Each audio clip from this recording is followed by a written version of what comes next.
भारत में extreme heat wave की वजह से बड़ी संख्या में मुर्गियों और बकरियों की मौत हो जाती है। ग्रामीण परिवार जो अमूमन अपने आंगन में मुर्गियां पालते हैं, वो इस बात से अनजान हैं कि बीमार होने पर मुर्गियों का भी इलाज करवाया जा सकता है। बोलते हैं कि किसने डांट कर बनाया, कहाँ से तुम्हारे पास मुर्गी और की दवा आ गई और तुम पिलाओगे तो ये ठीक हो जाएगी। ओडिशा के मलकानगिरी में 5,000 से अधिक मुर्गियों की मौत बिजली कटौती के बाद गर्मी में दम घुटने से हो गई। नासिक में एक्सट्रीम हीट ने 1,000 मुर्गियों की जान ले ली। ऐसी खबरों से हमारे अखबार भरे पड़े हैं।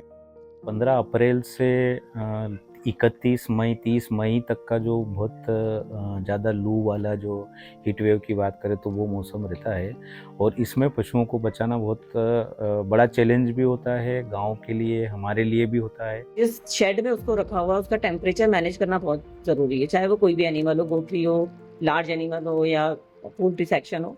35-37 डिग्री सेंटीग्रेड नॉर्मल है। जैसे ही टेम्परेचर बढ़ना शुरू हो जाएगा, बैक्टीरिया ग्रो शुरू हो जाएगा। जैसे हम अपने घर में अगर देखें, जल्दी से कोई भी फूड जल्दी खराब हो रहा है, क्यों हो रहा है? क्योंकि टेम्परेचर बढ़ रहा है। तो जैसे ही टेम्परेचर बढ़ेगा, बैक्टीरिया की ग्रोथ बढ़ जाएगी। तो वहाँ पे उस एरिया में, क्योंकि वहाँ पे वो पॉटी भी कर रहे हैं, वहाँ पे सारा एक्सक्रीटरी प्रोडक्ट सब वहीं जा रहा है, तो जैसे ही टेम्परेचर बढ़ेगा वहाँ बैक्टीरिया ग्रो होना शुरू हो जाएंगे। जैसे ही बैक्टीरिया ग्रो होना, उनको बैक्टीरिया इन्फेक्शन होगा। तो सबसे मेजर आपको जो ध्यान रखने वाली बात है, आपको टेम्परेचर मेंटेन करना है। वहाँ पे टेम्परेचर के लिए हम ग्रीन कर्टन लगाएं और बेस्ट ऑप्शन होता है वहाँ पे शावरिंग लगाएं, छोटे छोटे शावर्स बनाएं। पानी का जब शावरिंग होगा तो थोड़ा सा वो टेम्परेचर को मेंटेन करेगा, वो नॉर्मल पानी भी पियेंगे, ठीक है। और थोड़ा सा फैन, कूलर फैन से अभी काम नहीं चल रहा है एक्चुअली ना, तो कूलर वगैरह आपको सब लगा के रखना पड़ेगा, प्रॉपर वेंटिलेशन रहे। ये मध्य प्रदेश के झाबुआ जिले का एक भील आदिवासी गांव है। पहाड़ी इलाका होने की वजह से यहाँ लोग अलग थलग बसे हुए हैं।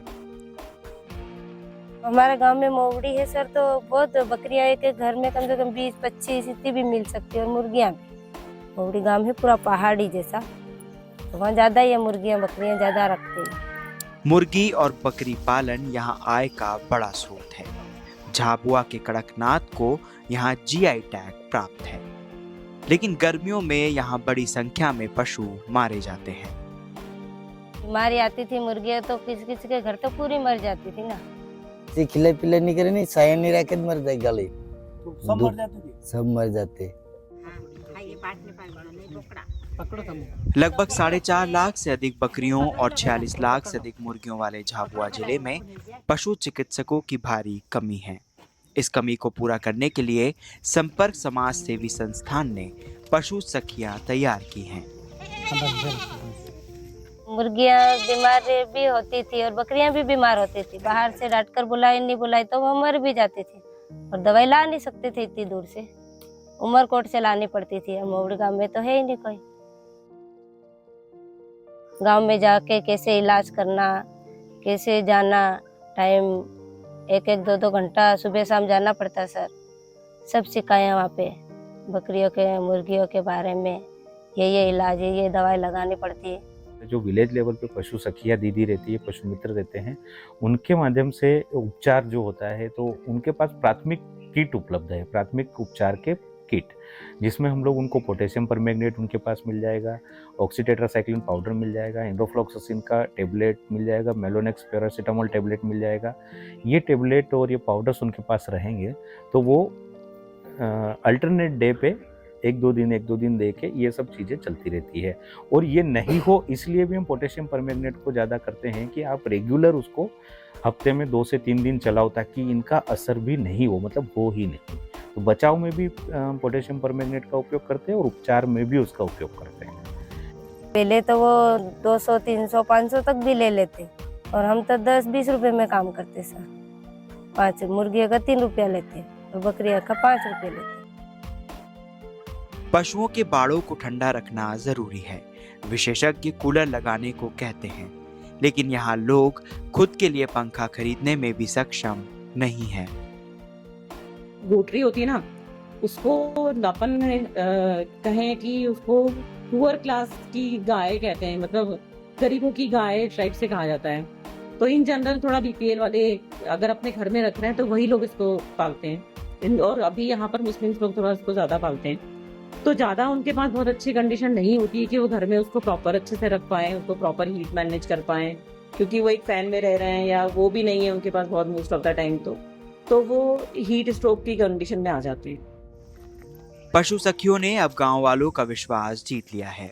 प्राथमिक पशु चिकित्सा मिलने से पहले की तुलना में अब ग्रामीणों की आय भी बढ़ रही है। पहले शुरू शुरू में तो मुर्गियों को कोई इलाज ही नहीं करते, यूं बोलते थे।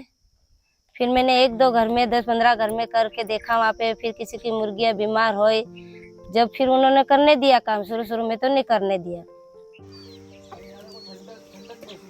अब कितने तुम्हारे पहले कितने बेचते थे और अब कितने बेचते हो? पहले कम बेचता, कितने के? ये 2-3 हजार ना 4 हजार ना। अच्छा, और अब हाँ, एक बार में कितने बेच देते हो? 10 हजार ना बेच दे, 5 हजार ना बेच दे, 15 ना बेच दे, 12 हजार ना बेच दे। जब हम 5-7 साल पहले 4-5 साल पहले की बात करते हैं कंपेयर टू, जब हम वो बेसलाइन डेटा उठाते हैं तो एक आदमी 2,000-3,000 की मुर्गी बेचता था, 5,000 की एक बकरी बेचता था साल में, ये हिसाब होता था।